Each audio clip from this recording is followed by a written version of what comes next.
So, first of all, this year is in memory of Stacey's father, Mark Wayner, who certainly made his indelible impression in this world, and my father-in-law. So we're starting now. How's it? We're starting now. Okay, we're now at Mishnah 5. Now remember, there are different ways of teaching these things, but what I want to say is that what I would like to take from this year, and I'm very happy for people to ask questions if I'm not clear, people have to take the tools. Not just about the learning, it's about taking this a tool and applying it to life. So I would say there are different ways of learning something. One of the ways of learning is when you flirt with it. You hear this year. But if one can take this as a tool, particularly Pirkei Avos, and apply it to life, the whole thing becomes absolutely unbelievable. Okay? Absolutely unbelievable. So now we're going to, in the last Mishnah, I said to you the secret is where he lived. He lived in a little town. And if you live in a little town and you want continuity of your value system, it's all about the ambience in the home. And remember, this was 1800 years ago when this was written. So there was lack of communication. So this Mishnah really teaches you, initially before, it's not what you teach your kids, it's not what you preach to your kids. It's example, example, example. And if you want there to be a spirit of learning in your house, a spirit of value system, it's all about what your kids see you speak about with your spouses at home. The next Mishnah comes from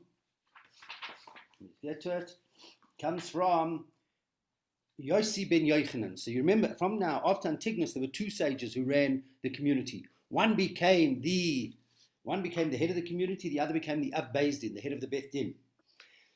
So now we're going to do Yossi ben Yochanan Ish Yerushalayim. Now Yossi didn't live in Sareda. This Yossi lived in Yerushalayim, and I think that's the key.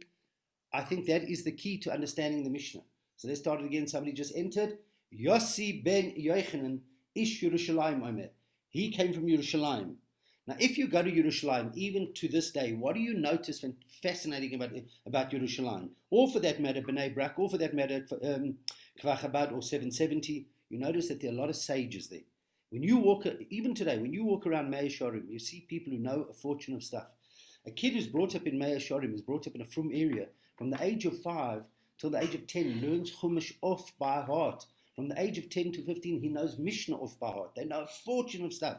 So even to this day, the sages, you feel the ambience of Torah in Yerushalayim.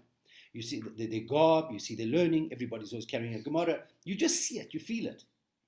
So what was worrying him, what was concerning him, is not the learning and the ambience as in the previous Mishnah, because there he lived in Sareda, so he was more worried about ambience, etc. What worried him is something else. One of the pillars that hold up the world, and one of the pillars that hold up our lives, is that we've got to be kind and good. Acts of goodness and kindness. And we take that for granted. What does that mean? Every single time you do an act of goodness and kindness, you actually bring a light into the world.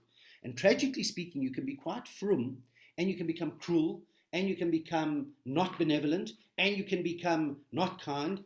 All that can happen, and you can actually justify it because you're davening and learning all day. And it's a terrible, terrible pillar. I told you the story about the fish, right? I remember telling you. Did I tell you guys about the fish? No. Okay, I thought I did. So it's a wonderful story to live with. Please, if I told you, stop me, because I've told it a few times lately.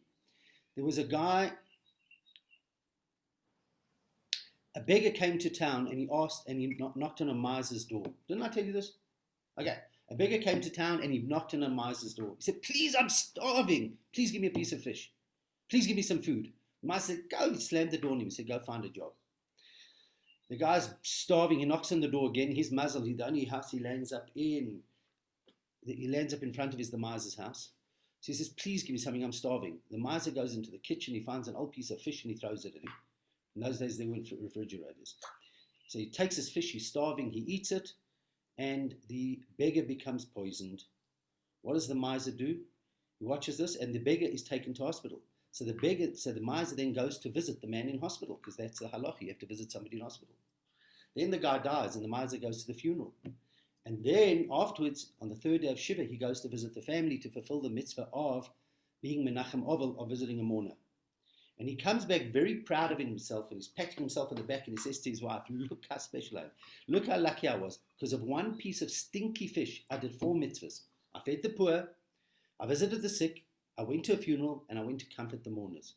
And that sometimes you can be and get it so wrong in life. You can become so cruel.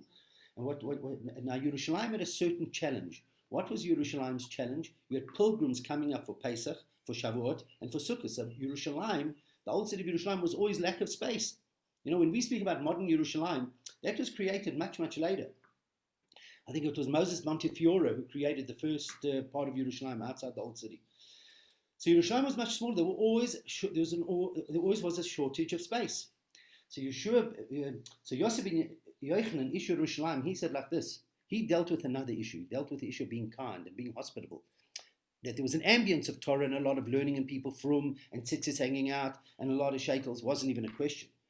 But what he dealt with was hospitality, warmth, openness, kindness. Now, when you have a small place, anybody's ever been to Crown Heights in New York, people live in very small apartments there. And it's amazing to see that every single week, I'm sure not during COVID, but every single week they have visitors in the house. It's unbelievable because there's always people looking for a place and people just open up their homes. Now, when you have one bathroom, it becomes quite challenging and limited space, but you just see it with an open, they're just kind people. So he said like this, what Yossi ben Yochanan, Ish Yerushalayim said, even though it's going to be a little bit uncomfortable. Let me just start the mission again. Yossi ben Yochanan, Mishnah 5. Yossi ben Yochanan Ish Yerushalayim. Yossi ben Yochanan, who came from Yerushalayim. What did he deal with coming from Yerushalayim? He didn't deal with ambience. He didn't need to deal with ambience because in Yerushalayim there was a fortune of ambience. He dealt with the other pillar of Yiddishkeit, acts of goodness and kindness. And when you have a person in your home who needs a place, in Yerushalayim there was always a shortage of place because people were always coming to visit Yerushalayim. He said as follows, you have to be kind, and even though it's going to be uncomfortable to have somebody in your home all the time, let your home be open wide. Your home has to be open wide that people feel comfortable to come in because that is part of Yiddishkeit. As much as it's part of Yiddishkeit to daven and learn, the third pillar is being kind. And without the third pillar, the world doesn't exist. Your home doesn't exist. Your life doesn't exist. Now, when you're speaking about an open home, being hospitable, when you speak about a hospital, there's 2 types of hospitality. One type of hospitality is when you're hospitable to the rich, famous, and wealthy. The rich and famous. And that's not really hospitality. That is not hospitality. That is massaging your ego.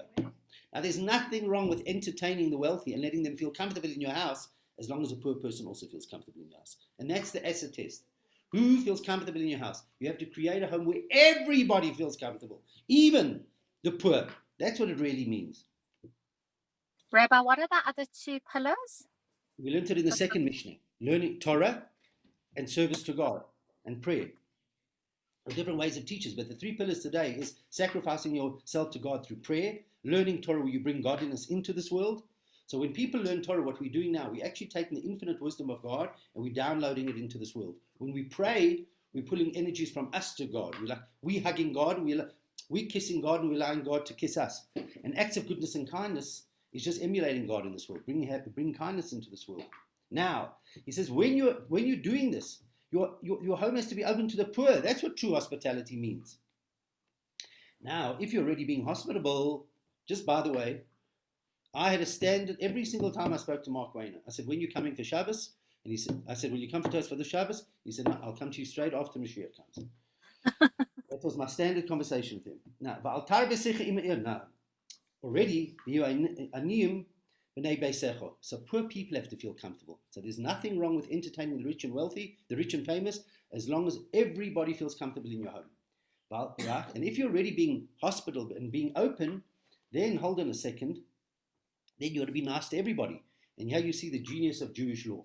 And Jewish law says as follows, hold on a second. You want to be comfortable, you got to make everybody feel comfortable. But when it comes to making other people comfortable, when it comes to a man-woman relationship, a male-female relationship, there has to be a distance. Don't speak too much to the woman. Why? Because even when we speak about one's own wife, there are times in a frum couple, that for 12 days a month they have to be separated. Even at that time, you don't overshow affection because of what it could lead to. So there's even a time with one's own wife where you have to have a little bit of restraint. And that's why if you walk into a frum person's home, when they make kiddush, they will always put the cup on the table and the wife will take the cup off the table. Why is that? Because during the 12 day, or during the time of niddah, during the time of separation, you're not allowed to pass something to your wife. You're even restrained doing that. You don't want to do anything that can lead to other things. So in order that a person should never know when the husband and wife are being separate, the man always puts the kiddush cup on the table. So even with one's own wife, one sees that there's a time that there has to be a little bit of a distance. And the Gemara says that even your casual conversation with your wife will be brought up to you when you reach a much higher level of consciousness when you're standing before the Almighty after you leave this world. So, if Jewish law says about one's own wife, how much more so about somebody else's wife? From here, sages said, when a person speaks too much with another woman, he brings bad on himself, or the Yetzer Hara prevents him from learning Torah, and he'll land up in trouble. He will inherit Gehenna, he'll land up in Toldos, because the Torah doesn't believe in a platonic relationship, and therefore you have to keep a distance. So what Jewish law is telling you the most amazing thing there. It's telling you hospitality, it's telling you to be warm, but it's also telling you, hold on a second. There always has to be fences around a person. And that's why in Jewish law, by the way, the law of Yichud is exceptionally strict. Because, I always say this, nobody who came from Lithuania 110 years ago, 100 years ago, when they came from Lithuania, they all kept kosher.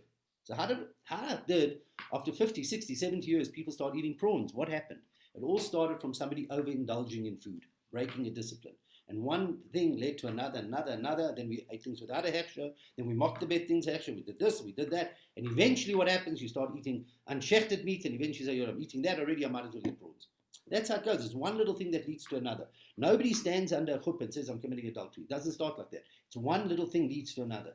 And therefore, Torah says as follows. You have to have, whoever you are, you have to have guards and fences around you. And you ought to keep building those fences. So you see that the genius of Jewish law is that what you can really take from that, you've got to be affable, you've got to be warm, you've got to be open, but at the same time you have to have disciplines. Now the next two Mishnayos are absolutely terrific. And in the 15 minutes we got left, let's explore them. They are absolutely terrific. Now you must remember, these teachings all came from Sinai, by the way. We don't believe that these were man-made. The reason why they're recorded in these people's names is because they lived with them. So each person, I think, has to have a credo in life, and you can have different credos at different times.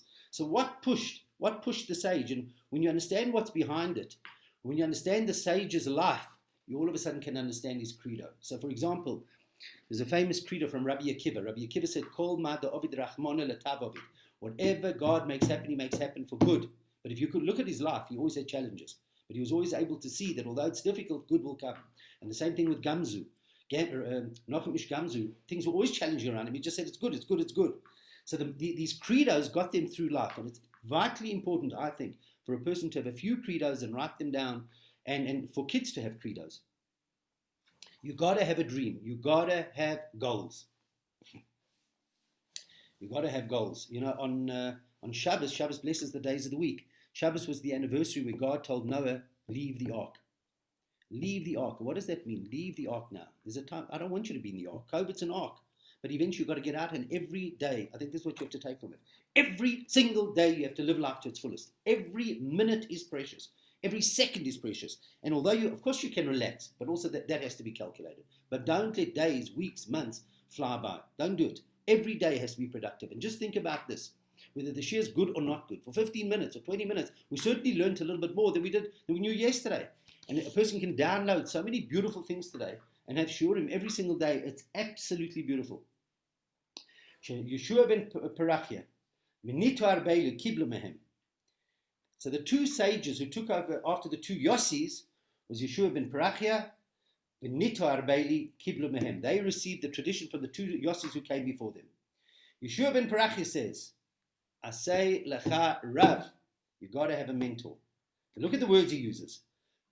Appoint, you can read it as, I say, make or appoint yourself a mentor. I don't think he's talking about a Rav over here that tells you this is kosher, this is not kosher. He's not talking about that. You'll see that'll come up later. He's talking about over here that every single person has to appoint a mentor. What does a mentor mean? A mentor is very wise. A mentor's been through things. A mentor is clever within his own life. And a mentor can guide you. And he says appoint them, because there has to be a little bit of a distant relationship between you and the mentor. You can be close, of course, but there has to be that respect that this man I've appointed, I'm not chummy, but I take his advice. And it's, by the way, in the teachings of Chabad, the concept of a mentor is exceptionally important, or as the Rebbe used to call it, a mashpia. And anybody who knows the book Tanya knows that Tanya has to be learnt with a teacher. Because the Rebbe wanted, the Alter Rebbe who founded Chabad wanted every single person to have a mashpia who directs you, who you can't always see your own faults. Not everybody is the same. We have to grow. There's a beautiful line in the Torah, Chanuch lenar al pi darko. Educate a child according to his way. So commentary questions that. What does it mean, educate a child according to his way? So look, this is where you need a mashpia. This is where you need a clever person. You wake up in the morning one day and your kid is 10 years of age and your kid loves to take a knife and stab his siblings. What do? So obviously the kid has a passion for blood. Now you can't take away a talent that a kid has because you'll retard his growth.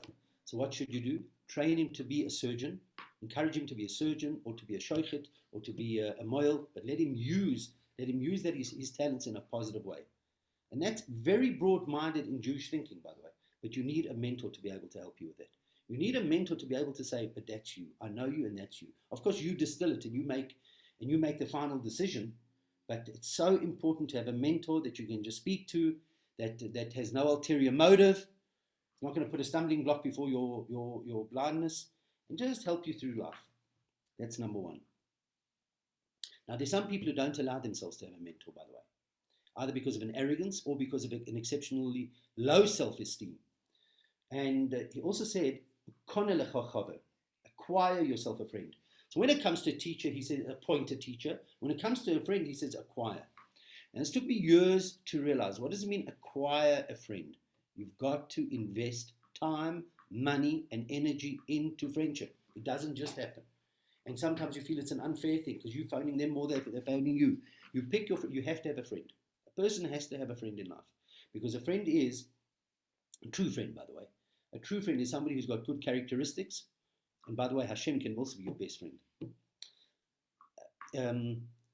He's got good characteristics. You learn from him. You learn from him or her.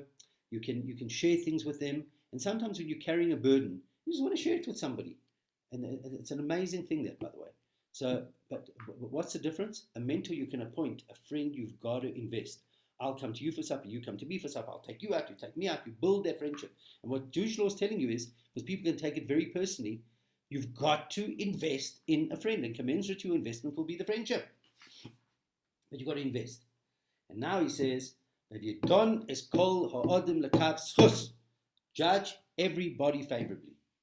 Now, all the questions that I wanted all of you to have over here, hands up, anybody? Not that I can see anybody, but hands up. What question should you have over here? That all of us at the shir today, we could have written this. It's too easy, this. We could have written this. Appoint a teacher, appoint a mentor, acquire a friend, and judge people favorably. No, it's too easy. The genius is when you understand who Yeshua ben Parachia was. In Jewish law, a person is supposed to be very careful with their mouth. It's certainly not frivolity and frivolous jokes and publicity. You've got to be very careful with what you say for a variety of reasons. But it's not for a scholar or a sage or a yeshiva boch, or for that matter anybody, to make comments on the other, on a girl's eyes or whatever. Yeshua ben Parachia was traveling once with a group of students. Yeshua ben Parachia is traveling, and he has a student. He's with a group of students, and they get to a hotel. They get to an inn. I want you to imagine an inn 1800 years ago. One of the students walks over to him and comments on the receptionist's eyes.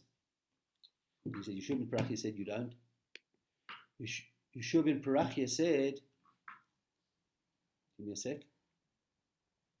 Let's just repeat. Somebody just entered, right? So Yeshua ben Parachia said like this. He said like this, appoint yourself a teacher, appoint yourself a mentor, acquire a friend, put effort into your friendship, and judge everybody favorably. And the question we asked is, we could have all written this mission. It's too easy. It's too easy, right? Appoint a mentor, acquire a friend, judge people favorably. Another question, why does it say judge at all?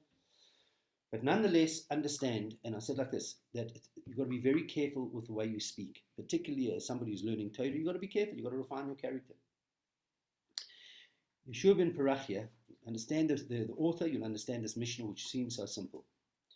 Yeshua ben Parachia was traveling with a group of his students, and they got to a hotel, and one of the students commented about the receptionist's eyes. Yeshua ben Parachia said, Bochikol, that's not a way you speak in my yeshiva. Out, I'm expelling you. And in Jewish law, you have to apologize 3 times, because if you want God to forgive you, you have to be forgiving. And so why would a teacher expel somebody? Because you make the person go reflect and introspect and do repentance. Can be an amazing thing. That rejection can be an amazing thing. Anyways, the student went and he probably repented a bit, and he came back and he begged apology. And Yeshua ben Parachia said, no, go away again. He goes away a second time, and he repents, and he comes back a third time, and Yeshua ben Parachia is saying Shema, Shema Yisrael Hashem, and the kid's standing there, and he doesn't notice that Yeshua ben Parachia is saying Shema. It's probably like the second or third paragraph, and he certainly wasn't rushing it. He stood there, and he said, I apologize. And Yeshua ben Parachia, the student didn't realize Yeshua ben Parachia was saying Shema. Yeshua ben Parachia indicated to him to hold on a minute, he'll speak to him. The student read it all wrong and went berserk. He's been rejected for the 3rd time, which is totally unfair. Now, there's some people in life that when they're hurting, when somebody's hurt them, they feel, you know, it came from Hashem, thank you. If you look at Joseph's life, by the way, Jacob's son Joseph, who was sold into slavery, he never looked at anything bad. His brothers sold him to slavery. Hashem wanted me to be there.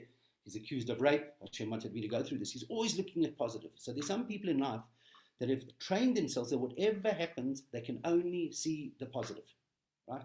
They can only see the positive. The other people in life that when they're hurting, oh God, everybody has to hurt with them. Everybody has to hurt them. So I'd say there are 3 types of people. People who, when they're hurting, when something's wrong, they say, gee, there's good in this. The second person is hurting and he gets broken with inside, but he lives with it. The third is somebody, when he's hurting, everybody else will be hurting as well. Now, this student was hurting badly, and when he's hurting, the whole world is against him. You ever met people like that? The whole world's against him. Everybody's the enemy. So, why is everybody the enemy? Because they don't have a mentor to speak to. Why is everybody the enemy? Because they don't have a friend. And why is everybody the enemy? Because they don't judge people favorably. So this Portugal, this student went worse and worse and worse. He was very charismatic and very learned, came from a bit of a troublesome background, and he went and he spiraled downward. And the opinion is, who was that? Who was the student? Jesus, Yoshka. So where did Christianity all start from? A student who went berserk because he misread his teacher's instruction to him. He went down and down and down, and just one thing led to another, and another time before Tisha B'Av will go through the life of Yoshka. But be that as it may, where did all this start from? And then Yeshua ben Parachia therefore said for the rest of his life, God, if he would have been a mentor, if he would have somebody to pour his heart, a mentor to speak to, if he would have had a friend to pour his heart out, but he was a loner. He was a loner. And if I would have judged him favorably and he would have judged me favorably, all this tzoros wouldn't have happened. And I want to repeat something that I've often said about judging people favorably, because the question you should have over here is why judge at all? So one thing I must tell you why I think that you should judge. Because if you can judge favorably, let me clarify what that means. That means that if I hear something about someone, or there's a perception about someone, I just don't believe it. That's it. And that's my free choice, by the way. How come? The acid test is, are you always judging people in your head negatively? That's the free choice. Now, the Torah says, besides the benefits, besides the law, and this is law, by the way, this is not suggestion, it's law. You have to judge favorably. I am not allowed to believe something negative about somebody else.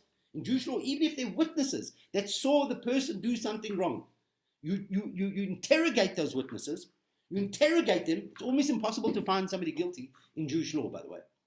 So you believe, you always look for the good, and it's amazing. You always look for the good. One of the benefits is that you become happy. That I will tell you. If a person who's judging people negatively, they are unhappy inside. And here's a tool to happiness. Make a resolution now. I'm not judging people favorably. I'm not negative. Sorry, I'm not judging people negatively. I'm just not going to believe it. You give yourself snakes and scorpions in your brain that everything's bad. And you know what happens when you're judging people favorably? You'll go to a function and you'll come out criticizing the food. You'll go to a restaurant, something will be wrong. You'll go to friends, something will be wrong. You become so negative. That's the benefit of judging people favorably for you. But there's another benefit as well, and that's for the person. There's a husband and wife. They have a set of twins. The twins are 14 years of age. One is a born pessimist, one is a born optimist. The parents are climbing the wall trying to live with these two kids. They take the kids off to see a psychiatrist or psychologist. The psychologist examines the kids. Oh my God. One kid, come. You sound like a pessimist. Come with me. Takes the kid into Toys R Us and says, buy whatever you want, it's on me. Go take whatever you want. You can fill up trolley after trolley after trolley. The kid walks out, bawling, crying.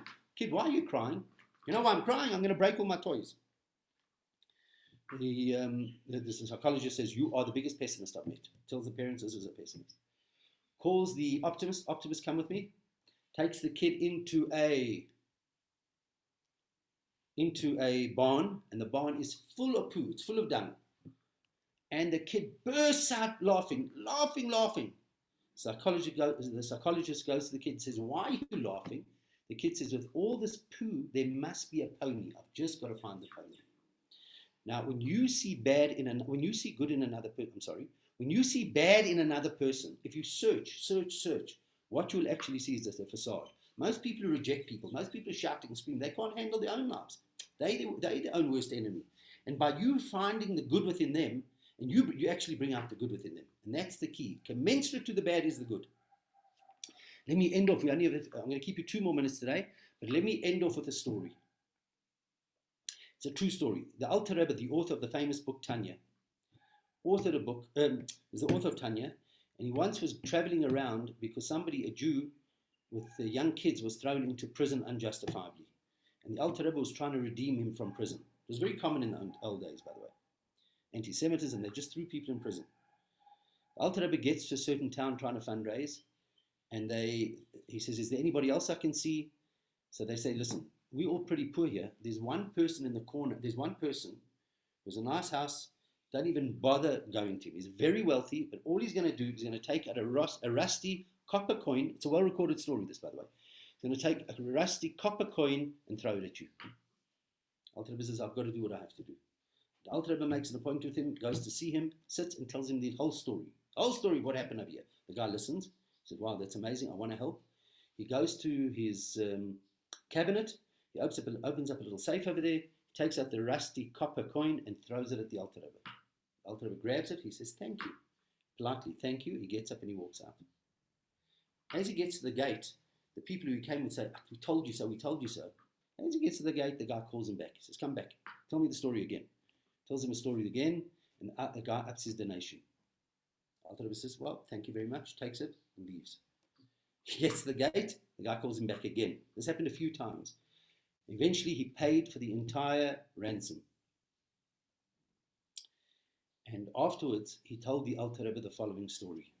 He said, let me tell you the story why all this happened. So I was very, very poor living in this city. I was very, very poor as a kid. And one time there was a collection. And there were rich people and middle-class people. There was a collection. And I wanted to be part of it. And all I had was this little kopeck, this little copper coin compared to their silver and gold. He said, you know what? I came forward with my donation. And the Gabba, the chairman, took it and he threw it at me and said, we need your money. He said, I vowed then I will never give charity until somebody takes the coin. I become super wealthy in my life, but I was determined. I was going to teach everybody a lesson. I was going to pretend to be the biggest miser because people had to accept me for who I am. And eventually, now I want you to understand that story, that often a time in life you see somebody behaving badly. But if you look deep, deep, deep down, what the Alter Rebbe did to the person, he found the good in the person. He found the good. And that's the same thing, by the way. It applies to our kids. It applies to people we teach. It applies to people we work with. You find the positive. You find the energy. That brings out the good within them. But if you keep finding the bad, the person's got no chance of changing. Because when a person tastes good, I'll give you one more stupid example. When I was a kid, you didn't have to wear a safety belt when you drove. Then all of a sudden, safety belts came out, and I hated it. So I hated wearing one.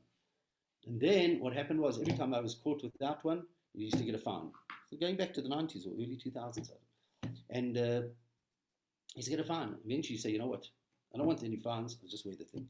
And after 3 weeks of wearing the safety belt, you say, how could I have been so stupid not to wear the safety belt? And that's the same thing. When you find the good in the person and you make people realize the good, I promise you, everybody you know wants to be good. And everybody you know wants to be kind. Just sometimes there's some facade that's being put on because they were hurt along here. So, you know, some people can't greet other people. Why can't they greet other people? Because they're insecure within themselves. Because if the person doesn't greet them back, they're going to be broken. So the whole world hates me. And maybe that's what we have to do. So can you imagine if people sitting at the shirtha, we all just resolve that from now on we're going to greet everybody before they greet us. And we're going to go out of our way to find the good in people. Eventually just look at the ripple effect of that. So please God, let's all play it forward. And may we all be blessed with a good week. And I will see you next Monday at 9 a.m. in the morning. Cheers, guys. Thanks, Rabbi. Thank you.